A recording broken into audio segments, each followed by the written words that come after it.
For some of us, the eclipse season was bountiful, and for some, it was a little more challenged. I feel like I rode the wave in between where it was a little bounty and a little challenge, and all of that happening at once. And sometimes it feels good to be able to look up at the sky and be like, okay, all right, universe, this is what's happening around me. This is what the planets are doing. This is what is moving. And so I'm excited though to be on the other side of that.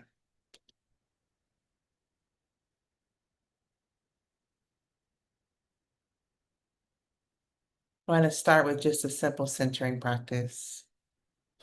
It's a practice we do here. It is a practice that we have taken from Strozzi Institute and expanded into not this just this space, but in a lot of spaces that you'll attend where the body is being put to the front. I mean, it's just a simple centering practice. If you can just feel into the bottoms of your feet for a moment. You can do this standing or sitting. If you're lying down, you can do it lying down. Nothing about you has to change to participate in this except for just your awareness. When we feel into the bottoms of our feet, what we're first just bringing awareness to, internet connection is unstable. Let's see how we go. And what we're first bringing awareness to is just the possibility of that connection between our bodies and the bottoms of our bodies and the earth, what's holding us, what's supporting us. This is a very big part of our trust system. It's just knowing that we're walking on this earth and it will not fold underneath us. And bringing your awareness from the bottoms of your feet to the top of your head. And just noticing all that you just shot up through to get to that top of your head. Just bringing your awareness into all that is in between the bottoms of your feet and the tops of your head. This is the first dimension that we are going to experience ourselves in today in this practice, and this is the dimension of length. Allow your shoulders just to slide down away from your ears, lengthening through your neck, through your spine. And it's in this experience of length and this dimension of length that we are able to experience dignity. And that we are reminded that dignity is born. You're born with this, is inherent. Just in that dimension of length, by the sheer reality of you being here, a long-bodied human, you are worthy of dignity.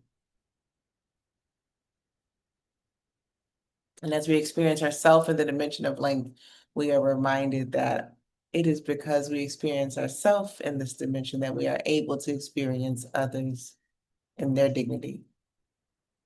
So we see our dignity, we see others in theirs in this dimension of length. Now bringing your awareness to your shoulders and the outside edges of your legs and your feet. Maybe the outsides of your arms, floating your arms away from your body, taking up a little bit of space in your room, in your beds. We are experiencing ourselves now in the dimension of width. And this wide body reminds us that we can take up space. And in this moment where we kind of stretch into more space, or we imagine ourselves into more space, we are reminded that there's enough space for us all. That there is no need to struggle for space or to make yourself small for any reason. There's enough space for all of us to exist. And it is also in this dimension that we experience interconnectedness, that we experience ourselves in community. So when we say things like my liberation is wrapped up in yours, we are saying that in this dimension of width.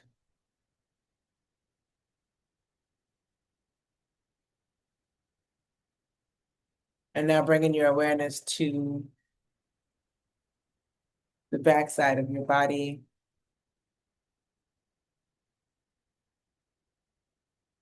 feeling the fabric that is touching on the backside of your body, or the air that is gracing the backside of your body. Just bringing your awareness to that back, reminding ourselves that at our backs, our histories, the stories, the roads that we've walked on, our ancestors, their histories and the roads that they've walked on, all the roads that have been paved for us to get to this space in this moment. That's all at our backs. And it looks different for a lot of us. We can still come and be in community together with that reality.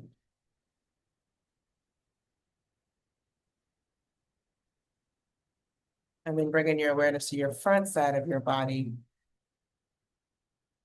feeling the fabric on the front, the air.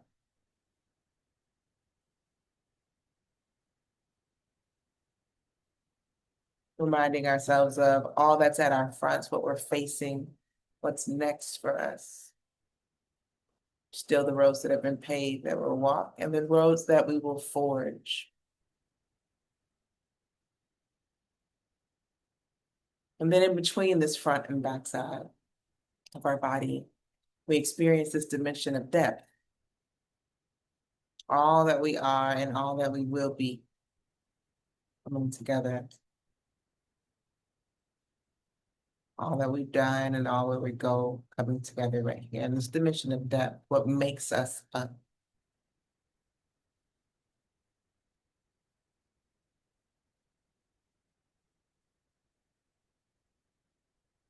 And it is in these three dimensions, in length,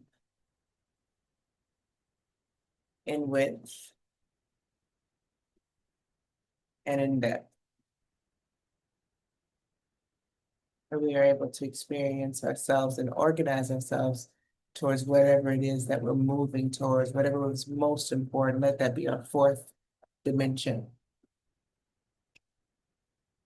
And for me, a lot of that is in the purpose of this call today. So thank you for joining. Thank you for making your way here.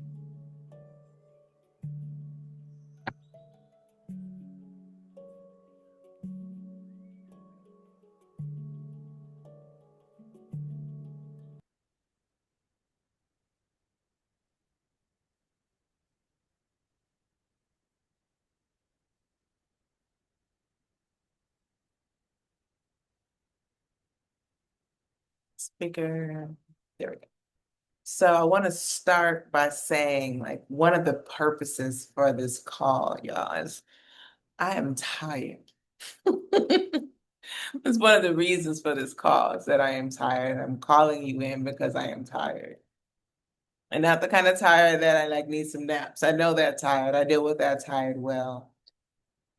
But a lot of my tired is more rooted in like my desire to make sure community is available, that it comes together, that you can find each other and access each other and support each other in the absence of one or another, that it doesn't fall apart. And that is weight that I'm no longer going to carry. I'm no longer going to carry that weight alone. You know, if my internet starts getting weird, we just had a storm move in. But I'm no longer going to carry that weight alone. I'm naming that today, and I wanted to name that on this call with you. Well, that's no longer a desire of mine. I don't think it ever was a desire of mine because I didn't start this work to teach. I was asked to teach, and that grew into something very beautiful, and I love where I'm at with that. But I know I didn't come into it with that idea. It's just sometimes my personality type will do that. And I think it's dangerous. I think it's not sustainable. And I think it's dangerous. And it's dangerous because if one person is holding the vision, the responsibility, the leadership, then we build something dangerous collectively. Accidentally, sure, but collectively we build something dangerous. And I see it happen over and over again where like teachers become like untouchable. Community leaders become on some pedestal. They can't be wrong. They can't be human.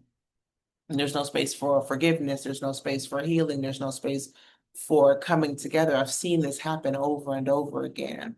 And I think when we elevate someone to guru status, and then they do something that is human, because we are all human, then everything crumbles. And I think this work is too important for that to be the possibility.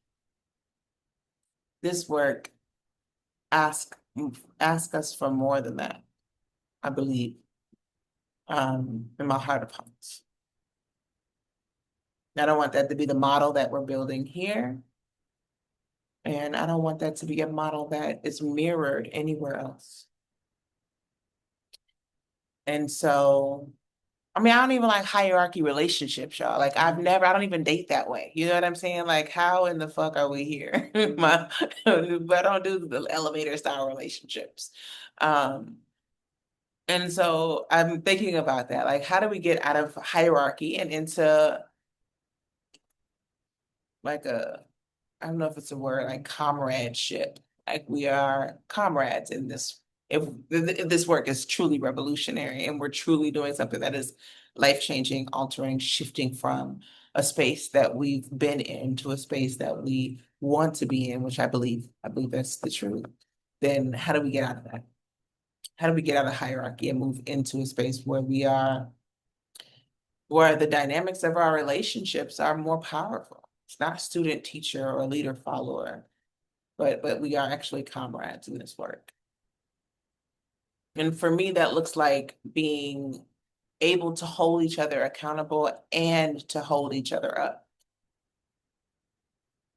And it means that leadership is distributed across our spaces. And in this case, I mean, I'm grateful. The Amina Institute is now global. We have community in Australia. We have community in 27 states across the US. We have community in several countries down here in Central America, and we're growing. We have community in East Africa and in West Africa, and we're growing. How do we distribute our idea of leadership across the spaces where we are all feeling like we can do a thing without like needing permission? And we also know that we are holding each other accountable in that whatever it is that we're doing. Like, how does that look? And that's why I wanted to call you all in for, because I have some ideas. I have some ideas that allow us to move fearlessly, and knowing that if we stumble, that there are hands that will catch us. In the same way that my hands are ready to catch all of my students, and my hands are ready to catch those that are in the community with me, if they're able and willing to live up to that. And more importantly, I think at the end of the day, is now we have launched the Amina Institute here in Panama, that what that also means is that this doesn't die when I do.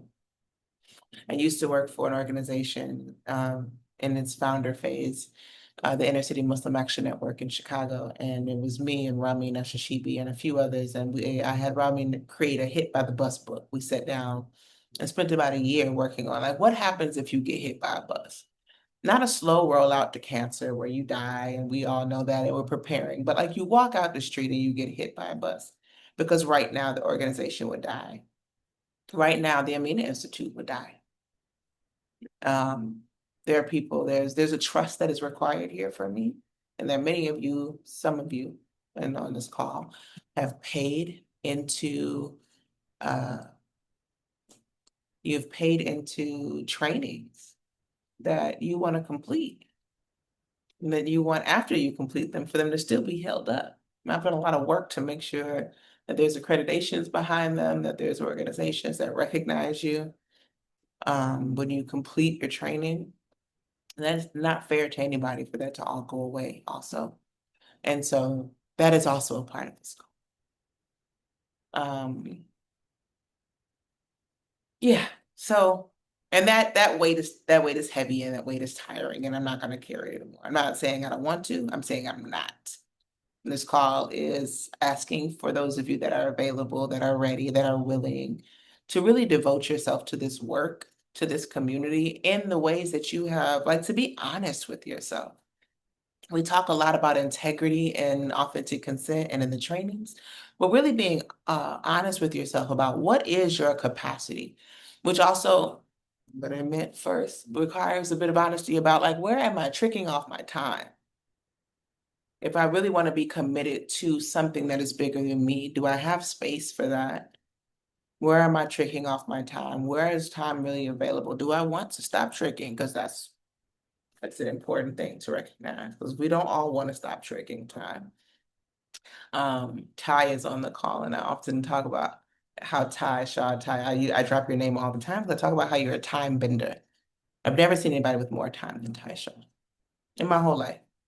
I've known Ty now for 8 years. I've never seen anybody with more time because the respect for time and devotion and ritual is so visible in that. And it's like, okay, yeah, there's these reminders. And everybody doesn't have to do it, but those of us that are called that feel like, oh no, I'm ready for this shift. I'm feeling into this shift and I'm leaning in a little bit, but I'm actually ready to lean in. I'm actually ready to dive in and to be like to be what I'm saying that I'm moving towards. You'll notice that time becomes it multiplies. And so I'm looking for folks that are interested in watching their time multiply and being honest about what their capacity is. This is not a call for volunteers. This is a conversation about what's happening. I'm going to talk about what's next at the Institute, where we're moving towards, what's going on this year, what's happening right now. And and this isn't a call for volunteers. This is a call for something bigger. This is a call for leadership. This is a call for people who see themselves as co-creators of this vision. Volunteers show up when it's convenient, and I get that, and I love that, and we need that, but that's not what this is asking. Stepping into leadership is completely different. This is saying I'm not waiting for permission to engage with community. There's a need here. I'm going to step into this and fulfill this need. That's what leadership looks like to me in this space. Understanding that your voice, your history, what's at your back, your gifts, the ones that you've been denying are essential to this community, to our collective success. And it also requires some shared responsibility, right? So that time is not just like, oh, I'm giving. It's also like there's some responsibility, there's some weight, and then there's also the being held. Because in that collective work, we're not just pouring into others, we're also being held. I'm held lovingly by community. We're also being held. We get to experience what that looks like, what it looks like to help and to be helped, to hold and to be held. We get to see what our life looks like when we shift into an embodied practice of what we've learned. Like this is actually how we're moving forward on a day-to-day basis, not just on Fridays when class is coming, not just on the weekends that the Tantra Fest is going to be around, not just, those kind of that shifts. It's like, no, this is actually every waking part of my life, like having the ability to communicate, to hold boundaries, to consent to my body before consenting to others is a part of a lived experience, and therefore I can teach it. Um, all of that, all of that is a part of this. It also becomes a part of decision making because I don't want top-down decision making. I want more collaboration. I want more cooperative style community. But that requires a level of dedication from those that are willing to step into that. So I'll pause there. I'll pause there and share what you may have seen in an email or what you may have seen on the website. But let's just make sure everybody saw. So first, here we go, share screens.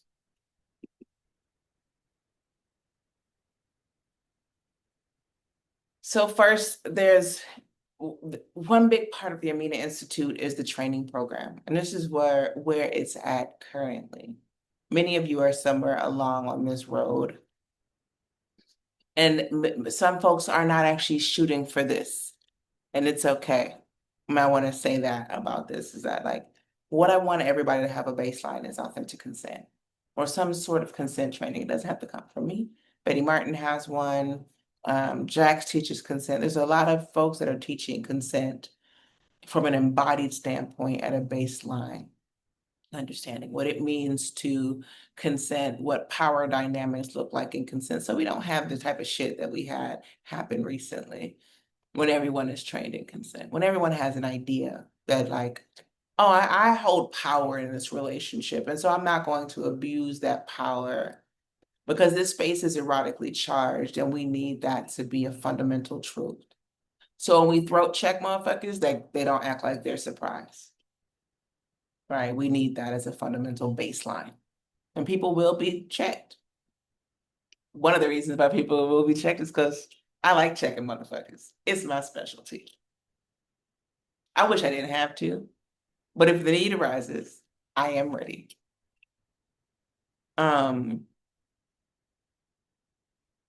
My hope is that with authentic consent or consent trainings that are rooted in embodiment and communication and boundaried living expand through the community, that there are less reasons to check because I really do want to lay the swords down. I do. It is my intention and goal to not yield swords. I love the peace that my life offers.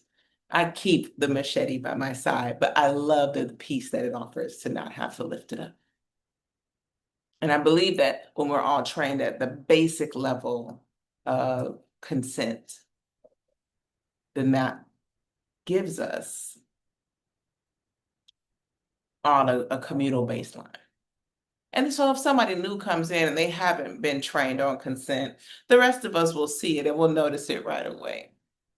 Those that are in leadership and those that are not. Because we'll see it and we'll say, are you serious? Does that look right to you? And then we all have more eyes on each other and community is stronger and safer that way. I believe that from the base of my heart. Once people finish that, they move on to erosomatic touch. Now, some people will stay here and expand into what is now a deepened program of the touch practice. That's beautiful. That's fine. I want to say though, for level 1, for erosomatic touch, what a lot of people end up doing, and I get a lot of folks that come to this training that will never touch professionally, but their goal is to learn about the body and about how touch and somatics and deepened communication impacts their choices in everyday life, especially their choices in erotic relationships and sexual relationships. This is useful for everyone. Everyone doesn't need to take it, but it's useful for everyone. So if you're looking at this and you're like, well, I don't want to take that. I don't think I'm not going to do touch. Just want to skip the sex doula. You can't skip any of these steps. I get that question a lot. People come and say, well, I just want to be a sex doula. Great. You still got to start with authentic consent. And you still got to work your way to sex doula. It's important. When people complete level 1 and they decide they want to stay in, and they're like, okay, this is what I want to do. I want to work my way around. Then there's this path. They can go to level 2, which is the sex doula, essentially a sex educator. Meets the standards that ASEC holds for sex education, although that has separate requirements as you need to have some other things completed with them in order to qualify. It meets other programs as well, though. So you would move through that. And if you decided, and the sex doula is about, it expands way well beyond touch. The idea, if you think of a birth doula or a death doula, it's guiding someone through a process. This is no different. Birth, sex, death. That is the channel that we are on in this body. And in the sex part, we don't have a lot of explanations. They kind of left that part completely out for many of us. And so this gives you a chance to say, okay, I can actually teach someone about like what what all sex can look like beyond just sexual intercourse. What are some of the things we can do with our bodies? How we can experience safety, ask for what we want, navigating those tools. And then on the other side of the sexual experience, be there to also offer that support that comes with possible guilt and possible shame that may live in the body that may show up afterwards, that come with curiosity and questions and who's on the other side. That's the work of the sex doula. And then moving from there, moving to a more talk-based practice, level 3 is the somatic sex coach. And with enough hours of level 3 practice, after you complete the training practice, which you'll need practice hours, and then you'll need a relationship with someone who has IFS coaching. But this class would then qualify for you to have IFS coaching certification and or sorry, there's another coaching accreditation that I can't call in my mind right now, but it'll pop up in my head in a moment. After you've completed all 3 of these levels, then you can submit all of these certificates to the American Association of Somatic Sexologists and the American College of Sexology for board certification. So then you say you are a board certified somatic sexologist, but more importantly than just being able to say that, what happens is you actually are living it because each step requires hours of practice. Each step requires hours of practice. And this is one of the many things that separates this program from all the others. It's not a weekend program. It takes a lot of people 3 years to complete the whole thing. Some people finish in a year and a half. So you can do that. Some people it takes a little bit longer. And so that is there as a structure to keep you, to get you ready for the work.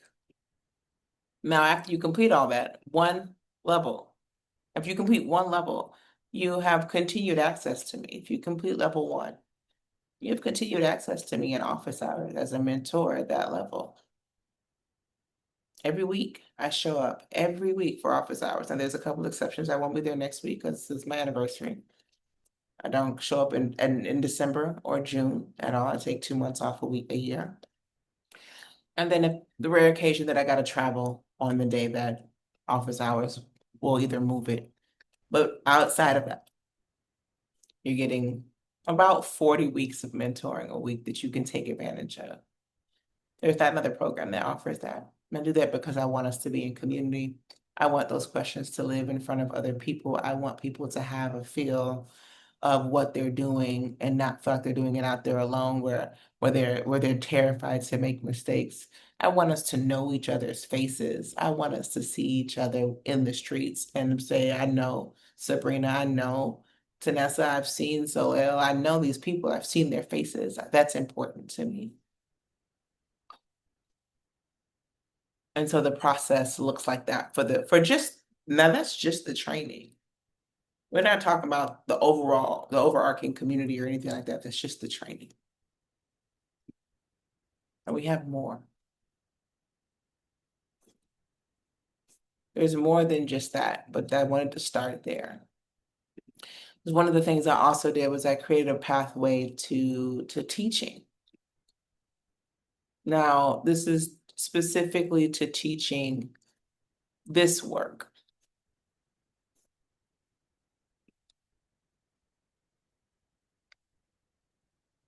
Teaching, you finish level 1, and you can actually start moving towards teaching just level 1.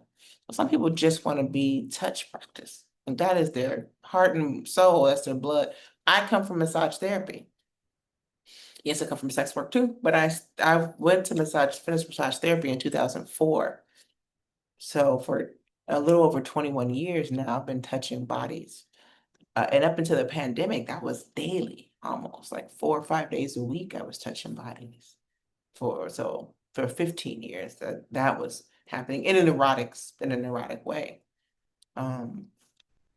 This work can be very successful just with touch because our reality of the human body in this society the amount of touch that we get that doesn't require us to work, especially for Black women. And this work will always center Black women, not BIPOC folks, Black women. That at the base of this, when I'm looking at how touch is impacting, how a lack of touch is impacting Black women, how a lack of touch that is not oriented towards labor. Like I can be touched without needing to do anything for that touch. Like that unavailability of touch is detrimental to us. And so some folks, my priority is always going to be level one of what needs to be taught and what needs to be out in the world. To me, level one is the most potent. It also has the most potential for harm. And so because of that, this program, moving on the roadmap to teaching requires a lot of one-on-one work with me and a lot of self-study, a lot of practice under supervision. There's 160 hours of just advanced training. There's 150 hours of mentorship and clinicals. And there's 200 hours of teaching. You're not doing this tomorrow. But my hope is that by 2027, I have folks lined up and ready to start teaching. Folks that are serious, at least a few, that are ready to say, I'm stepping into this role.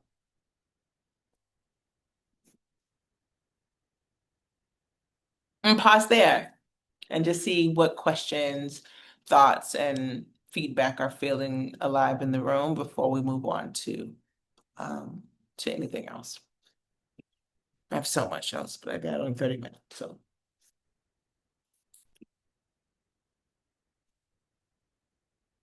You can just go ahead and open your mouth if you have a question. Okay. Go ahead, Amina. Thank you so much for this, learning a lot.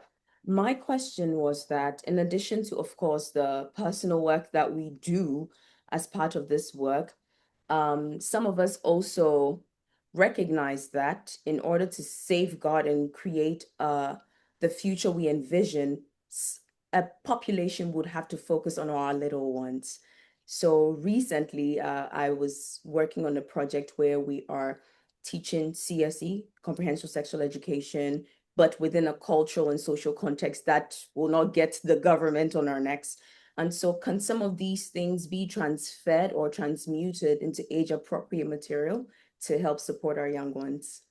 Absolutely. Currently, Mackenzie, are you in here? Has recently developed a program from called the Birds and the Bees, which is moving off into consent into a space where young folks, she's a mother of a beautiful 9-year-old social butterfly, and she has developed the program already. So we're just in the rollout phase of that. And I'm going to help her roll that out and as much as possible be able to teach and show.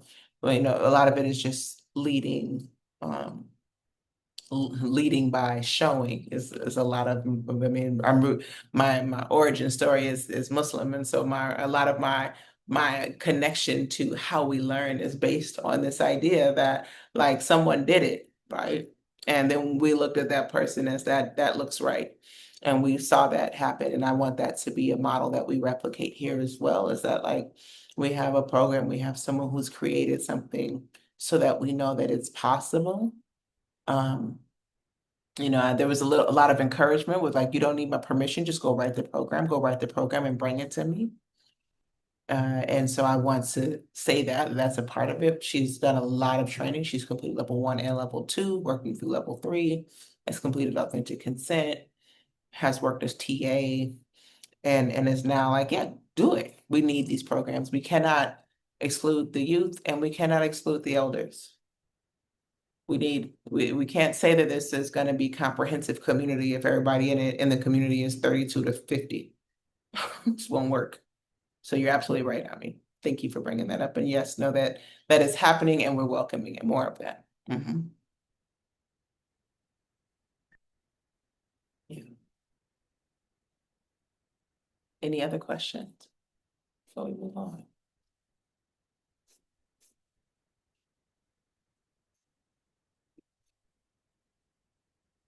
I have a question, Amina. Mhm. So for myself, but also as the level one TA, if people have more specific questions about the transitions between the levels or, what it looks like to have completed and be approved to move on, because I know I have a lot of those sitting with me and I have some of them myself. Would you recommend, because we are short on time, do you want that to be used for office hours and not be brought up today? Or would that be helpful for people to know in this space? I think it would be helpful for people to know in this space as well. And I think, Okay. a lot of times, the and yes and right. Like I think it's helpful to ask those questions. So feel free to bring them up in this space, and know that every Wednesday you have the opportunity to ask about your specific needs, which may not feel like maybe I'm missing something, or maybe I need something special, and I'm there every Wednesday. I was there every Monday. We just shifted to Wednesday, so you have that time to ask those questions then. And then there's also the chat. So we keep a WhatsApp chat for those of you that don't know, that are not members yet, or not students yet. We keep two separate WhatsApp channels. One is for our students at all levels, um, students and graduates at all levels, and one is for our members. So we have two separate communities, and one is a great space to ask questions, um, Sunday through Wednesday, because sometimes people ask questions on Friday, and I may or may not be looking at my phone. I don't work Thursday, Friday, or Saturday, so those are options as well. So Sarah, with that being said, go ahead and ask. Did you have a question or two that you wanted to field here? Yes, I'm going to ask one of the questions. The other ones I think I'll save for office hours. Okay. But for those who are completing level one, either from the earlier cohort this year or the current cohort, there is a level one 4-day training in person in January. And about a week later, there's the level two in person. So if somebody wants to do both, is there any considerations that they need to make? Because of course you need to complete level one before you do level two, but you will probably be purchasing room and board for level two if you are anticipating doing both a week apart. Yeah, the only consideration is just like room and board, really. I have quite a few people that are moving through that are coming down because it's all down here in Panama, for those of you who don't know. And so for folks that are coming down to complete their level one 4-day training, which is the only required in-person bit of this of level 1 through 3. The only required is the 4-day hands-on touch practice from level 1. After that, you can choose online or in person. I prefer in person. I did not like online. COVID made me go online. I won't take it back because people need it, but I like in person, so I encourage you to come in person. If you come in person, it is scheduled that close together so that you can take a break, recalibrate, and start right back up into level 2. Then I have a lot of times you'll see things scheduled like that because it's cheaper to buy one plane ticket than two. Housing is not that expensive here. If you can work from home or you can take a few weeks off of work, then this makes it easy for you, for all parties involved. So yes, they can roll right into the other. There is a couple of catches that I would want them to think about is that there's 10 hours of practice that they need to complete in order to receive their level 1 certificate. They need to complete those on their own. They can do that when they get here. They will not get their level 2 certificate until they've completed those 10 hours. They can come here and practice and play. They can go to the beach all days in between, or they can say, hey, friend that just completed level 1 with me, will you practice with me? Can I do a session with you? And they can go see other practitioners here. While they're here, they can see me or they can also see EJ. So there's a way for them to get those 10 hours in. Yeah, thank Meet you. again. Thank So, you. Yeah. for those of us who have been students with you spiritually for a few years now and are now about to manifest that, is there a way we can say have like a brief meeting with you so we can think through Mhm. how to strategically place ourselves to ensure we're doing this considering all the things that are going on in our lives? Absolutely. If you look at my Calendly, so it's calendly.com/ the Amina Institute, super easy, can't forget. There's a coffee date on there. You can always book that. Mhm. Great. Yeah. Okay, cool. There are no other questions, then I'll talk about what leadership needs are. Right. So when you think about like, okay, I think I might step into this. How does this look for me? And right now there are 6 spaces that we really need uh, folks just to step into in whatever way that looks like for you for now, and start thinking about what that looks like building into. But one is community building. Amon does a beautiful job of it in LA. Jax does a beautiful job of it in the DMV. And this community building where it's like I'm holding space, I'm showing up and holding space that may or may not look like a financial venture. As I will say that one of the things that I think that is detrimental to community right now is that all of the spaces that we show up in and that are being called a community have a cover charge. And I don't think that um, I don't think that's very helpful for the building of community for a couple of reasons, but at the top of the list is the reality that if I have paid for something, something in my little capitalistic mind tells me I should be getting more for this. Right. And so we don't always see that as alignment with community. And I say that knowing that this work takes energy and time, and holding space takes time. And spaces are expensive if you're trying to have a big space. So I often like to remind folks that when I say community building, that does not mean that you have to have 200 people.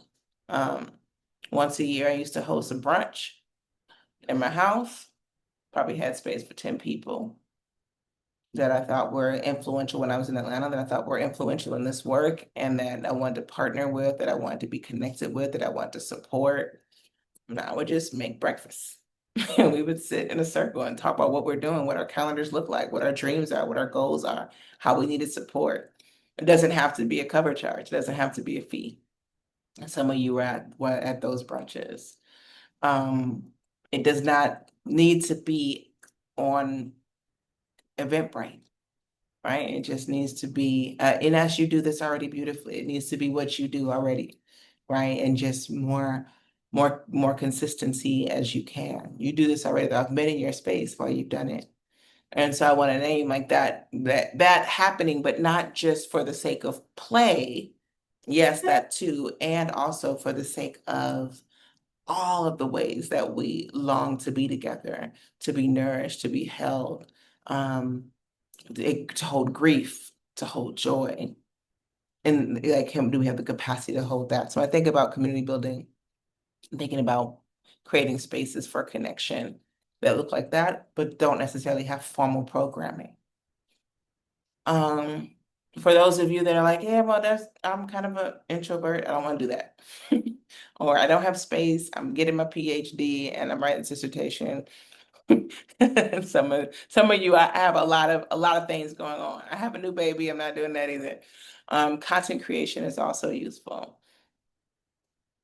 And not in the content creation that we're starting to get used to, right? This like I'm selling you something, but just to break up the timeline, to break up folks' social media timeline and remind them that Black folks are working towards pleasure, to remind them that pleasure is medicine, and that we have our voices and our stories and our own levels of expertise that we can share in the world. It doesn't require us to hold a blue check mark or any of that, right? And we're pointing to the spaces that we trust and we know we gather in, and we're holding those spaces as sacred and we're talking about them. So community building, content creation. Third is student support. Folks like Sarah, folks like Tanya, folks like Mackenzie, who have mentored and helped with peer coaching, helping students figure out what their pathway is, what it can look like. That's important too. I need folks that can hold the vision, and can help shape where we go next, not just follow me. That folks that really have that visionary ability to see more, and the gift of seeing is real and necessary. We need resource development. We need the folks that can find ways for us to grow and sustain financially. It's not a whole lot of grants out there in the world for pleasure and sex and ecstasy and joy. They have somehow figured out a way to make that not not very fundable. You know what I'm saying? Like they're like, no, we're not really doing that. And so it's something to know that like we are also often looking for folks who can support in those ways. Right now, what that looks like for us at the Institute is we have our membership levels. Most of you are probably at one of these levels, right? The altar builder, the founder, the sustainer. Those levels vary. I kept altar builder at $1 a month for 5 years. It's now $5 a month. $5 a month is a very nominal fee for what we're trying to build and make sure we have. $49 a month, the founder, and then $2.99. So we have 3 levels. I cleaned it up. We had a bunch of levels, so now we just have these. We only have most of the folks are in the altar builder. When you look at something, 65% of our community is at altar builder. So 65% of the folks that we have are paying $5 a month. $5 a month is at that number enough for us to be able to pay for an assistant to help check the emails and respond. Not full time though, but we get a few hours a week where we have somebody that's in there. It helps the institution be able to pay its annual registration fees and things like that. But it's not a big drop in the bucket, right? $5 a month is not a huge drop in the bucket at the numbers that we're at now. When community grows, obviously that makes that more sustainable. But at 65%, it's enough where some of the basic bills can get paid. And more importantly, it like, this at this level, it's not like I'm getting a whole lot. It's like I'm giving a whole lot. That's it. That's the difference at this level. Is I'm trying to make sure that we're not in a space where we're all like, remember back in the day when we used to go to that one tantra spot and it was fun and we had this, that we actually have institutes that continue to exist, like mine, like others that are rooted in our own wellness. The founder, we have about 25% members that are founder members. That's at the $49 level. Some are so the $29 level, because whatever level you lock in at, that's the rate. We don't raise it on you. It stays there until you decide you can't or won't do it anymore.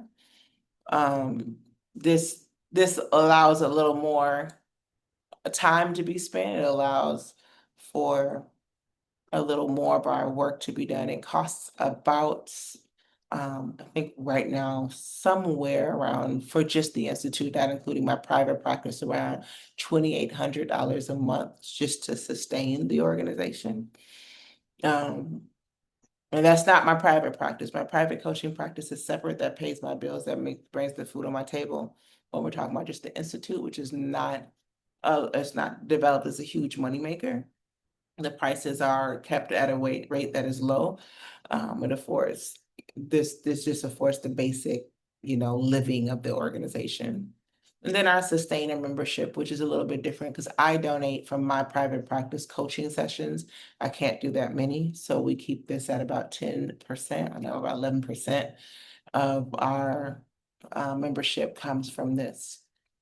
And so it's never more than 13 people at any given time that are giving at this amount because of how much I have to show up and how much is required to maintain the relationship with them.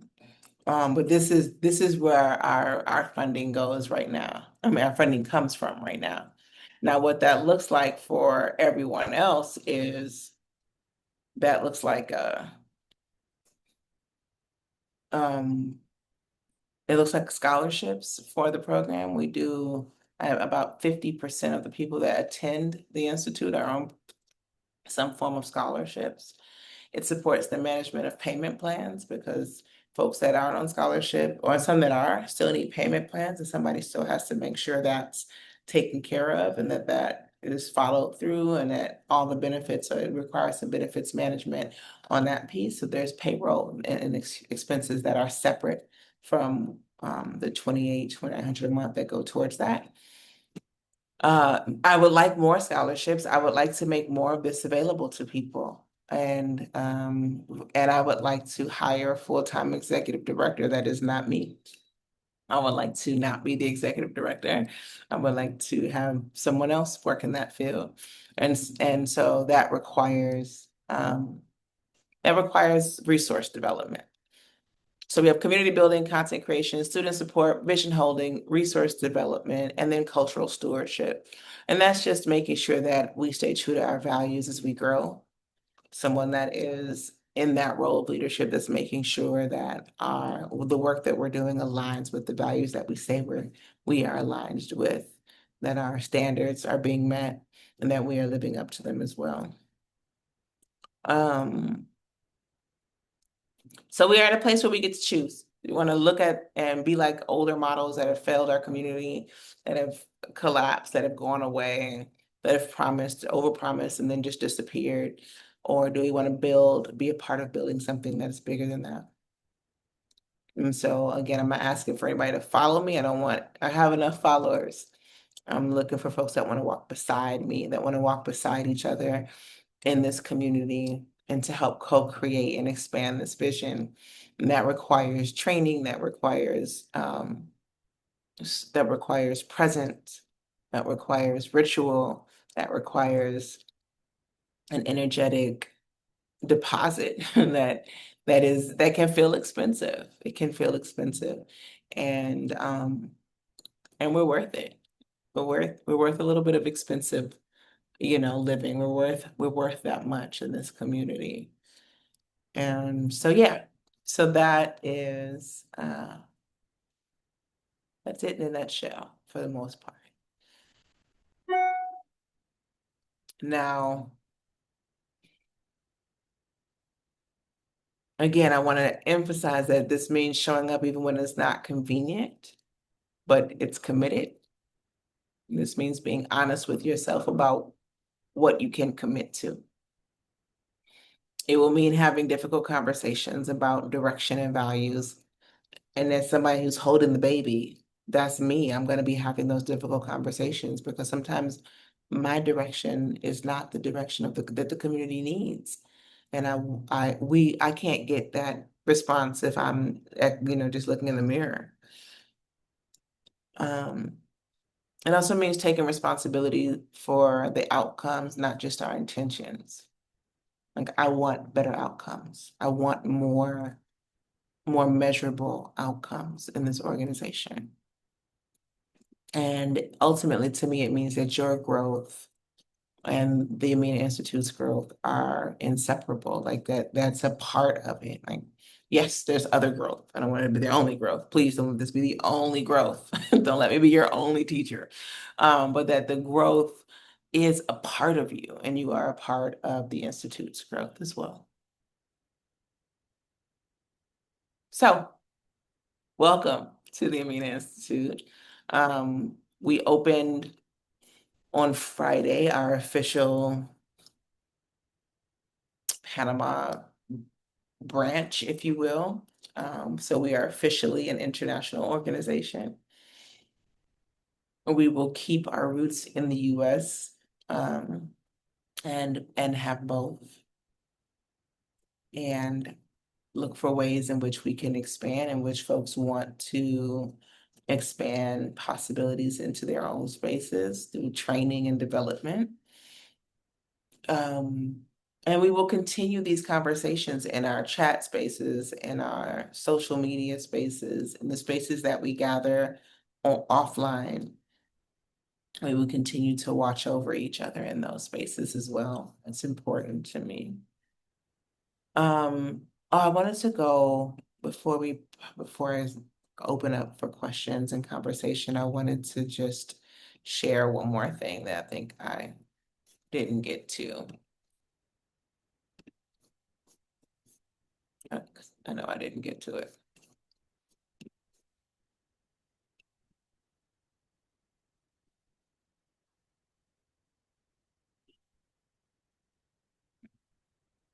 But now I don't know how to share it. All right, let's try this again. There it is.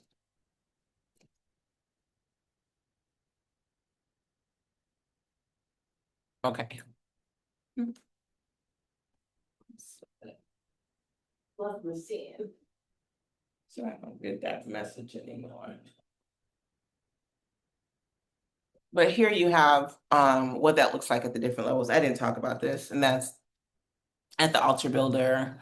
All of these are FSA and HSA eligibles, which means that you can use your flexible spending accounts for this work, for coaching work. You can also use it for most spiritual work. So just keep that in mind. They don't want to tell you that, but a lot of folks are using their FSA and HSA in spiritual domains, and you can too. You just got to get it coded right. Let's see here. At the altar level, you get the monthly coaching call, which is once a month. We have a group coaching at lunch on the last Wednesday of the month. Or sorry, I got that day is wrong. Yes, it is. It's after office hours. There's also a WhatsApp chat, like I mentioned. There's the online community forum, which lets you log in and see things that are happening, attend lives and things there. Then you also get discount on workshops, access to events, and invitations to special programming. On the founder, you get all that plus monthly practice ground. And you also get early access to in-person events. So if they sell out before they open up to all members, then the founder and the sustainer gets those. And then plus you get the free access to some workshops, to most online workshops, discounts on all certifications, discount access to in-person events. The difference is on the sustainer side, you get one-on-one coaching once a month. You get a coaching session and you get free access to in-person events. So now that we took the Tantrum Fest off, I can say that. Before it was like, to most in-person events. So, okay.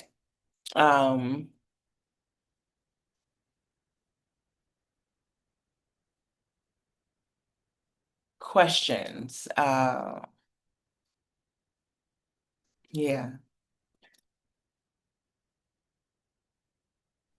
I have a question.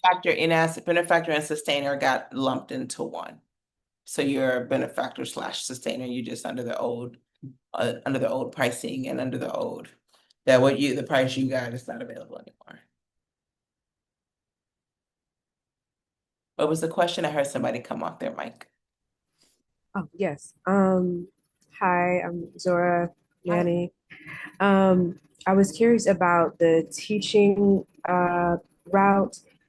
Do we need to go the student route first, or are we able to come directly through the teacher path?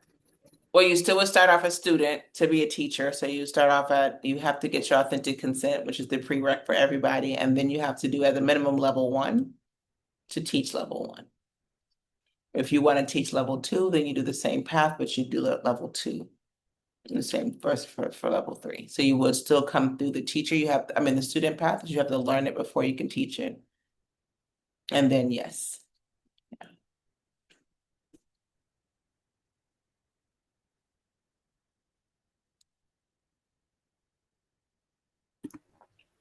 The only question that I have is for the memberships.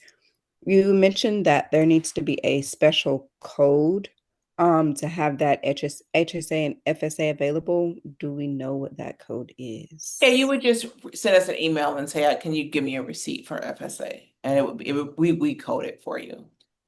Okay, awesome. Thank you. Welcome. Thank you. Yeah. And I think like if you want to pay separately, like just swipe with your FSA card, I can also do that. I just have to send you a different invoice. So like if you like my FSA was a visa. So if you want Yeah, to just this swipe is with what. your, yeah, if you just want to swipe with yours, you can also do that. My Square is set up as a FSA account. Oh, Mhm. smart. Awesome. Thank you. You're welcome. Hi. Hi. So I know you talked about having the Amina Institute in all parts of the world and it's growing, and you mentioned West Africa. That's my zone.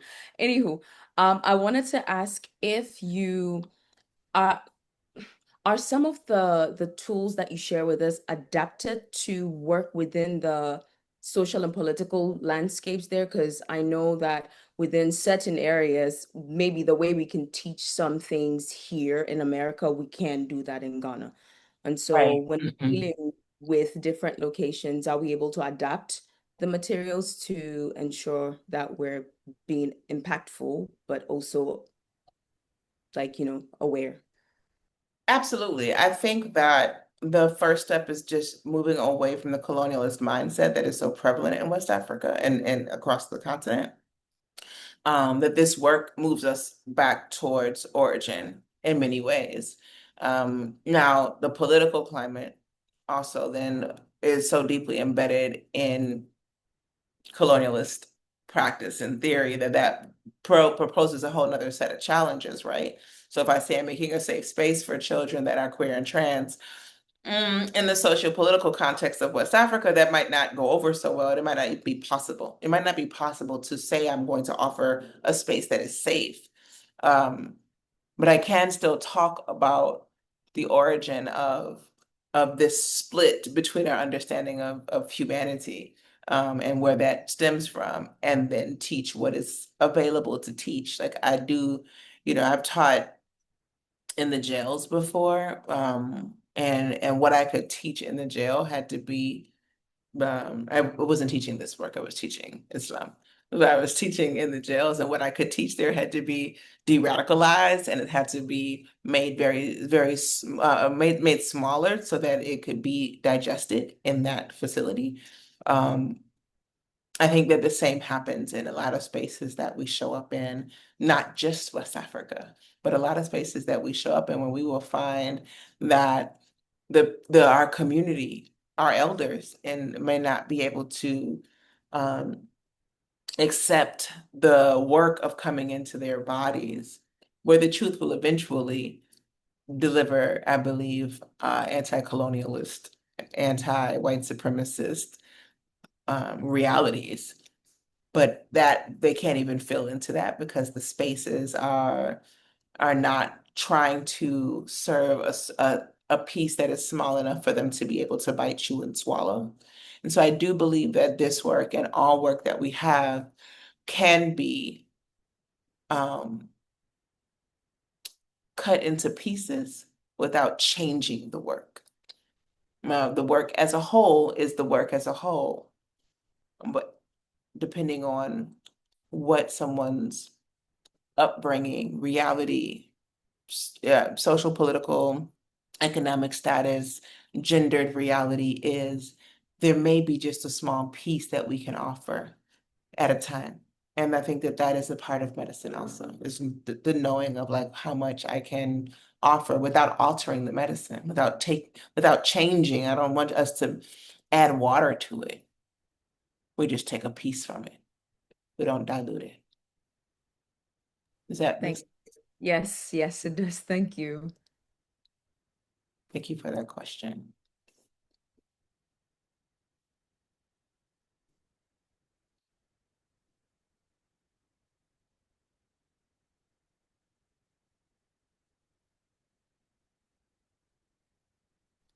Amina, can you share the links to the dates for level one in person and level two? I can do better than that. I will share it. Um, and I think I have it up right there. Oh, look at there. Look at there. The cuddle side is Mhm. done. Oh, this is the old one, so this can get confusing. Let me not share this one. Hold on. I had to change the language for level one, part two, because it was definitely Mhm. um Yeah, people were like, wait, is this a new level 2? And so no, it's not. So I changed the name of it so that it could be more easily understood as this is where's the calendar? Calendar, where are you? This is a different program if you want to just stay on this path.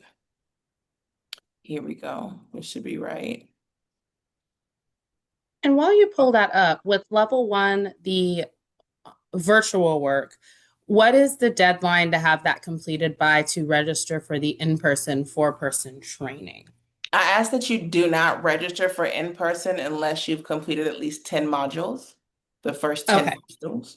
Once you've completed the first 10 modules, then you're eligible to register. If you are not completed with 16 modules before the 30-day deadline of the class, you will be moved to the next one automatically.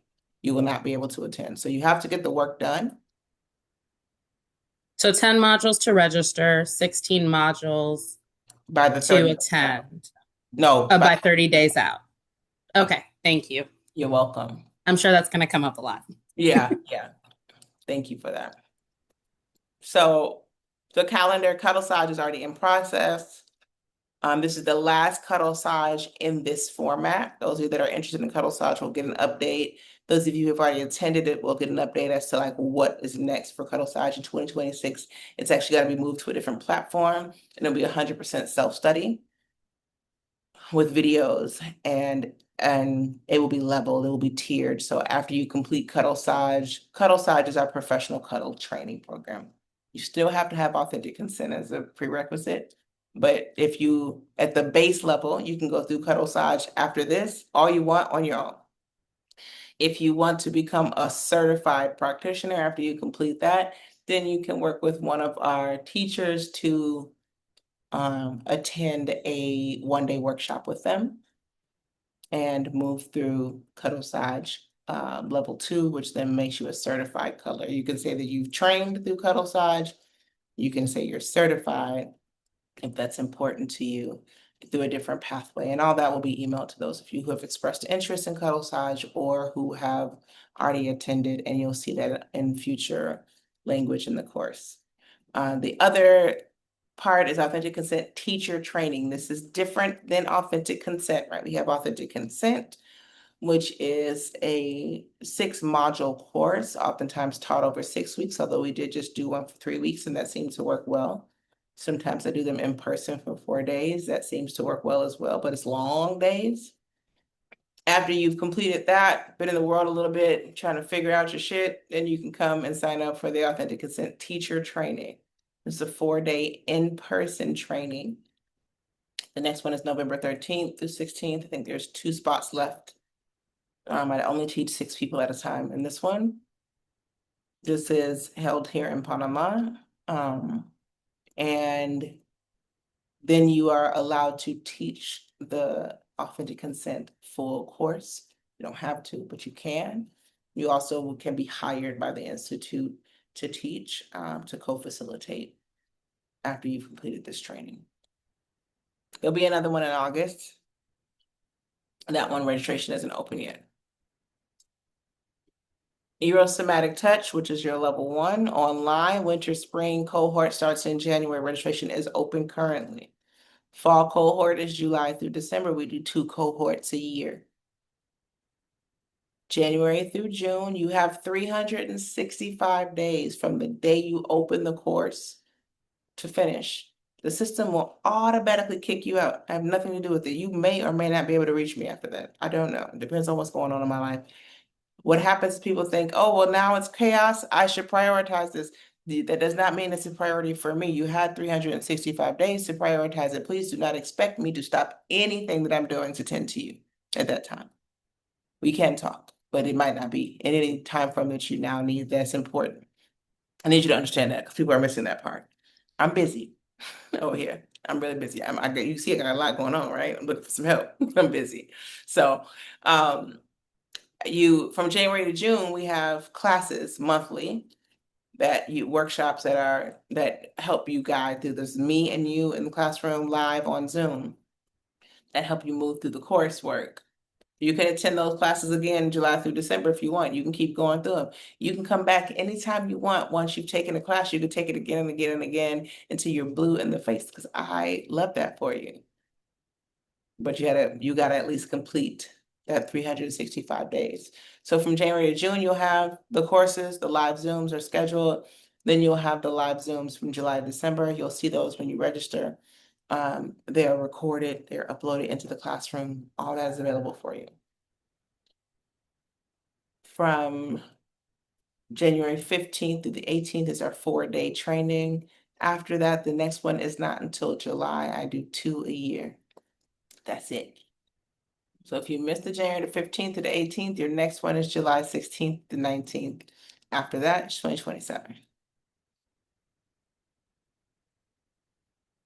Currently, both of these are held in Panama.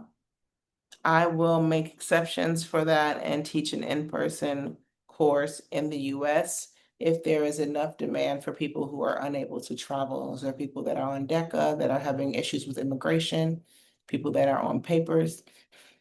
If you stab somebody for the movement and you can't leave because you got a leg monitor, I will come and teach you there. Those are limitations. The advanced immersions, though, those are different. So those look like this. They're 4-day trainings. This is for people that just want to be the best touch practitioner they can be.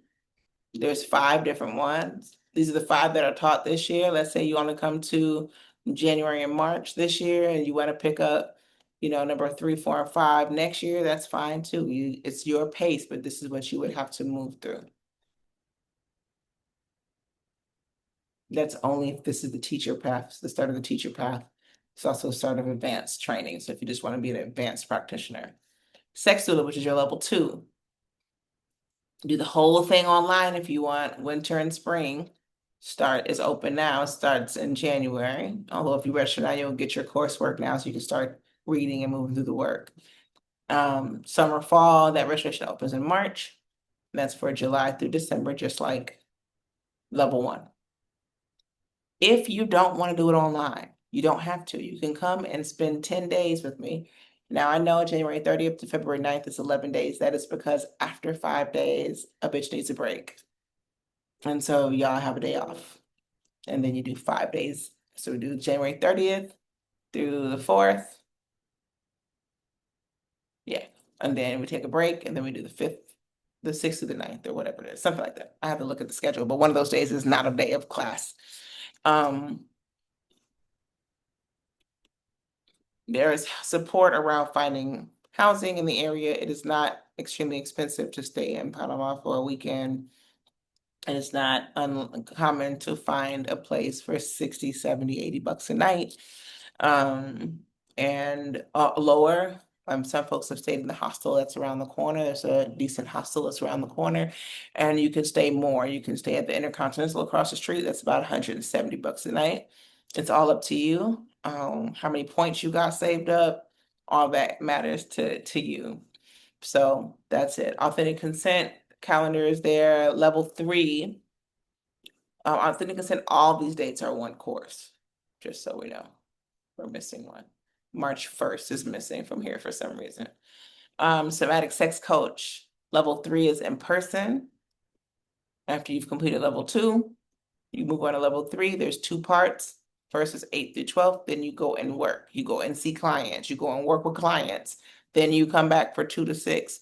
Or next year, I have somebody that finished level part 1 last year. She'll come finish level part 2 this year. It doesn't matter. That's all for you and your timeline, because you're moving at the pace of you. Practice grounds are workshops that are held not this week, next week. That's wrong. This is the 28th, not the 21st. October 26th, the 30th. It's mostly the last of the month, but you get that whole schedule and you'll get reminders for this. And this is just a space for us to practice. This is for founder members and up. And then for those in level 1, we do case studies. This document, which I've sent out and I'll send again, I'll make sure it's downloadable on the website, also has, a VRBO option. that is close, you can look at that and then look at all the other ones in the area. These are the hotels that are the closest. There's a Infinity, which is $60 a night, about a $4 Uber right away. It's a decent hotel. It's like a 3.5 star. So you're looking at something that's like, I don't know. What is it? The cheap Marriott one. Marriott, yeah, no, Courtyard. It's like a Courtyard. Hotel Rio, which is, you've probably stayed at that if you're going to Cancun or Jamaica or somewhere. And then there's Intercontinental that's across the street. Ubers are really cheap here. We're right by Parque Uruca. Um, then there's also some other, these are all VRBOs that are nearby. So you can have this listing. We also have other apps other than Uber. I just put that in because everybody knows Uber. And then there's more information in this document. So yeah. And then that's in the student chat and in the membership chat. If you're in either chat, you should see those. If you don't see them, you can ask and somebody can repost it for you.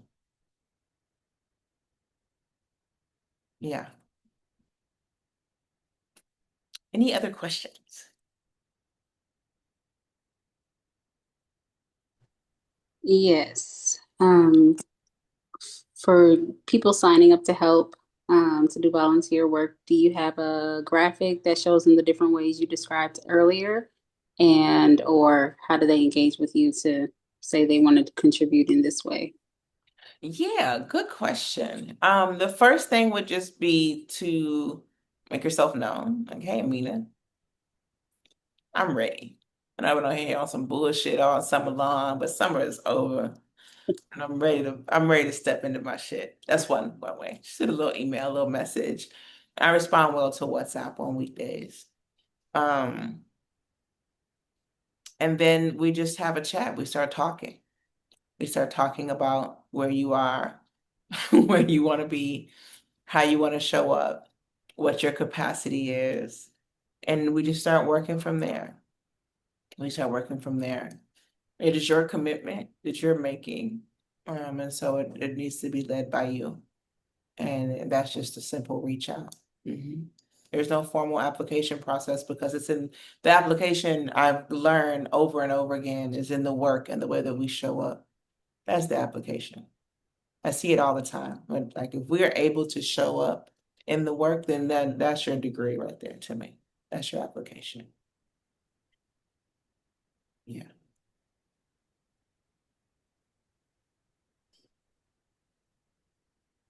Yep. Yep.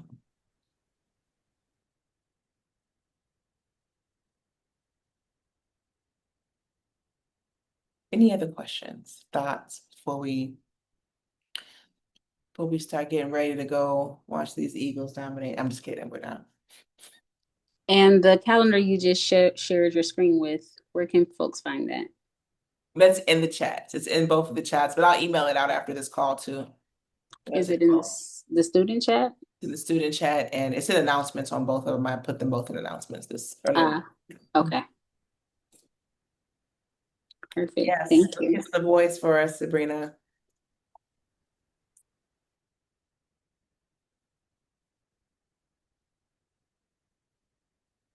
Yeah. That's right. On the go. All right. Well, with that being said, then